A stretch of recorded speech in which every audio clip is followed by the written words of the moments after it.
In this video, we're going to talk about how variation is preserved in a population. So how are those differences among organisms? Why do they still persist even after natural selection is affecting a population? And then we're going to talk about how evolution of population occurs.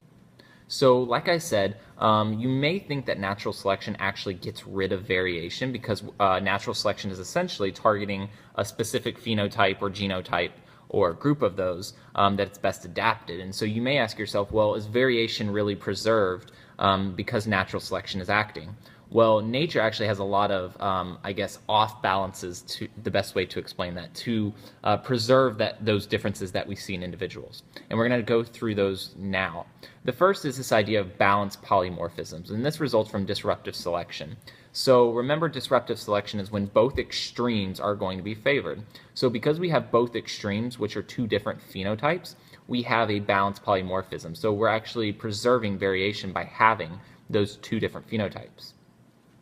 Geographic variation also preserves variation, and this essentially means that there are different varieties of a species that typically will live in two distinct regions. So maybe, for example, types or species of rabbits that each are unique to different regions. When we talk about geographic variation, we mentioned this term cline, and a cline is just a graded variation in the phenotype. So let's say, for example, some rabbits live in the north, some live in the south. That's a north-south cline, meaning that some are going to be found in the north, some are going to be found in the south, and they're best adapted to those environments.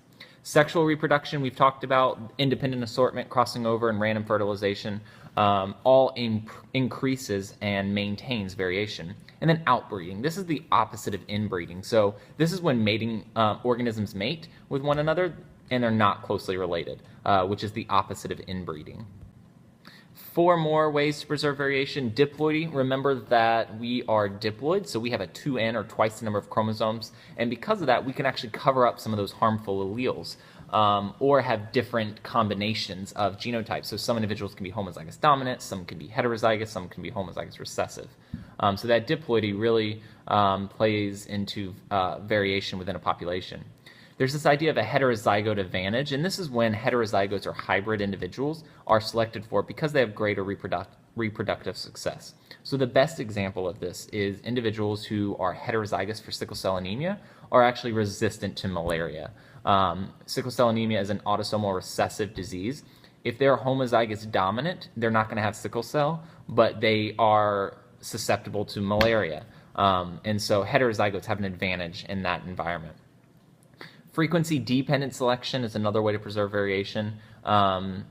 This decreases frequency of common phenotype and increases frequency of the less common types. And this is a way to maintain that variation. So an example here to illustrate this is predator-prey relationships. Typically, these predators are hunting a prey and they know what they look like, and they develop the sense of here's what my prey should look like, and so they constantly hunt that same prey. However, if there's a variation of a less common type, that predator probably won't be able to recognize that prey, even though it's the same species. So the less common becomes greater in abundance. So that's an example of frequency-dependent selection. And then there are also neutral traits, traits that don't really have an effect, but there's variation in them. For example, blood types. You're not better off if you have A versus B versus O. It's just that's what you are.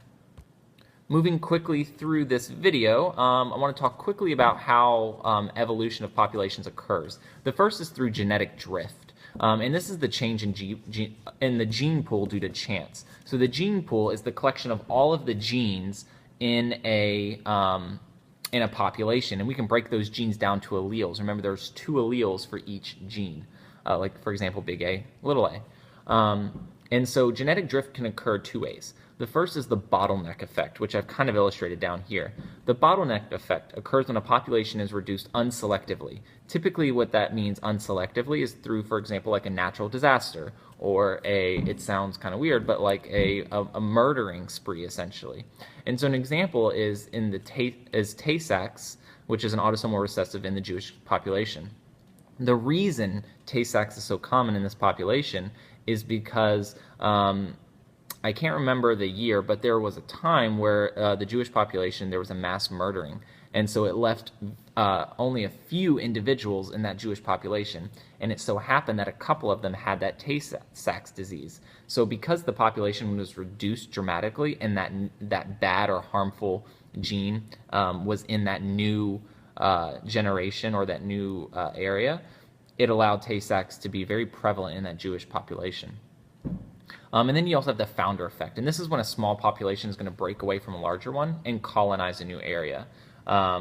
There's actually a albinism. There is a group of people, albinos, who all live together, and that's due to the founder effect. A couple of them were split away, and so that autosomal dominant trait became very prevalent in that area. And so these are just some diagrams to showcase bottleneck and founder effect. And then the 4 other causes of evolution: gene flow. This is the movement of alleles into or out of a population. So you can have emigration,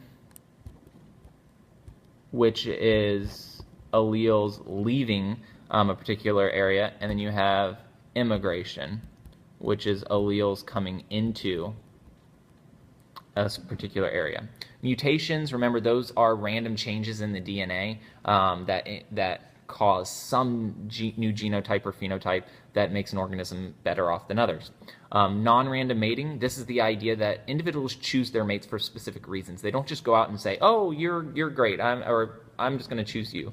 They actually look for specific traits. For example, female deer, they're going to be looking for males with very large antlers, that have a large stature, that look very strong. So they're selecting for specific traits, and this eliminates those less fit individuals or those not adapted well. And then the other driving force of evolution is natural selection. We've talked about this. This kind of goes back to survival of the fittest. Those organisms that are best adapted to their environment will survive and reproduce. So natural selection is not the only way evolution occurs. It's only one way. All of these other examples we've talked about are other ways that evolution occurs within a population.